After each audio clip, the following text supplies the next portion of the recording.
English की कमजोरी की वजह से रह गए साहब, वरना आज हम भी किसी की बाहों में होते। वो क्यूट लिखती रही और हम कुत्ते समझते रहे। हस्बैंड ने ऑफिस बैठे बैठे इंस्टाग्राम पे पोस्ट किया, पंछी बन के उड़ता फिरूं मस्त गगन में। तभी वाइफ का कमेंट आया, धरती छूते ही धनिया ले आना अपने भवन में, वरना एक भी बाल बचने न दूंगी तुम्हारे चमन में। जितना वक्त मैंने इंस्टाग्राम और फेसबुक पर बर्बाद किया, उतना वक्त जादू टोना सीखता तो सबके बाबू शोना मेरे काबू में होते। साला 1 घंटे मोबाइल को ना छुओ तो मोबाइल में से आवाज आती है कि मालिक जिंदा हो या चल बसे। एक महिला बेहोश हो गई तो डॉक्टर बोला, ये तो मर गई है। सब उसको जलाने ले जा रहे थे तो वो उठकर बोली, मैं जिंदा हूं।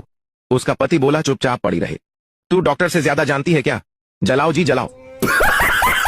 लड़कियां रोटियां भले ही 2 खाए, लेकिन गोलगप्पे 40 खाने का दम रखती हैं।